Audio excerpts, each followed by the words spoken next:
An anime taught me about revolution. That's right, the 1997 anime, Revolutionary Girl Utena, radicalized me. Listen to this recurring speech from the show. If it cannot break out of its shell, the chick will die without being born. We are the chick. The world is our egg. If we don't crack the world's shell, we will die without truly being born. Smash the world's shell. For the revolution of the world. Smash the world's shell. For the revolution of the world. I watched it for the first time when I was turning 17. A lot of it flew over my head at the time, but I knew it was special.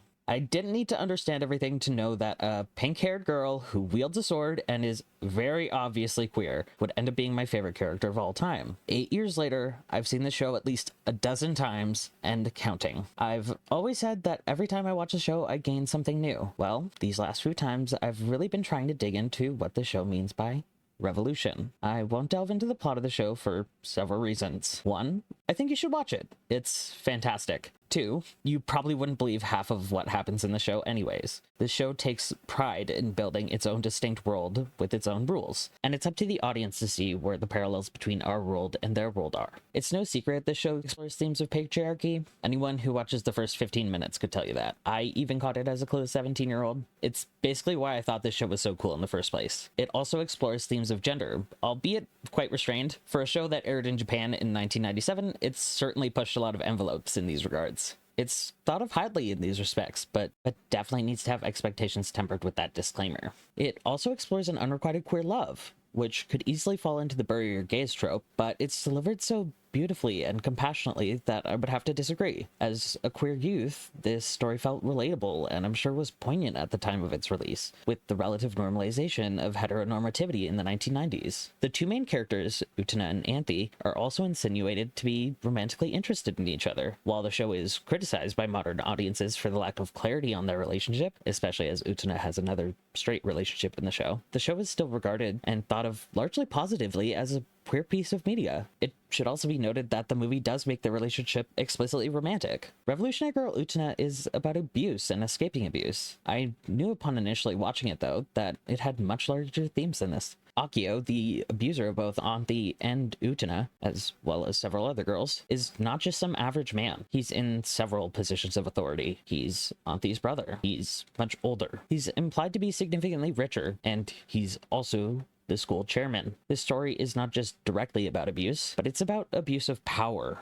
That word, revolution. I've often pondered what this word means to me. What does a revolution look like? What is revolutionary change? I thought it would be interesting to see what this show's perspective on revolution is. Now, let's get stereotypical and pull out the dictionary like a piss-poor video essayist.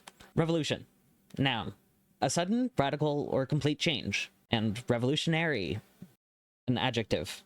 Constituting or bringing about a major or fundamental change.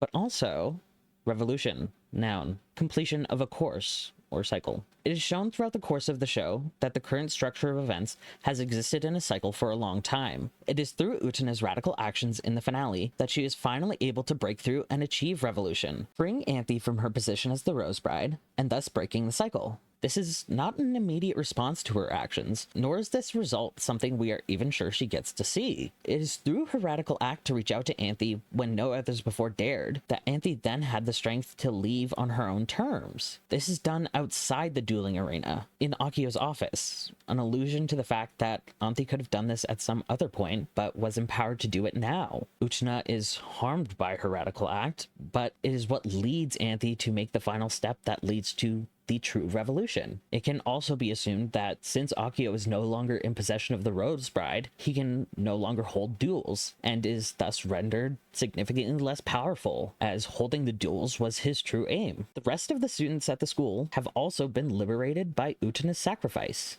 This portion of the video may alienate some of the viewers, but hey, you clicked on a video about revolution, so let's get radical. I feel like we've been stuck in a cycle of going back and forth between the right and the center, but there's been no radical change for the better. Yet, I feel as though we're finally on the precipice of something big, something revolutionary. I believe that change is coming. Revolutionary Girl Utena intentionally doesn't expand upon Anthe's departure. It doesn't show what happens after they dismantle the system. We don't actually know how long that change lasts, or if the cycle ever returns. Yet, I'm hopeful. I hope that if we ever see the days of what I hope is a socialist revolution, that change will stay and be prosperous for us all. We can relate Revolutionary Girl Utena back to resistance and organizing as well. It may happen that some leaders in the movement may end up persecuted, and this is already happening. Yet, as we're seeing, this is also making the movement stronger. I see the people and organic enthusiasm behind Abdul El-Sayed. I see the unprecedented wins of Darya Velia Chevalier and Malak Kiros. Our movement is growing in size. Those who see we are fighting with them and for them will come to stand in solidarity with us, whether they identify with us in name or not. And in return, we will offer solidarity, education, and support to them. Anyways,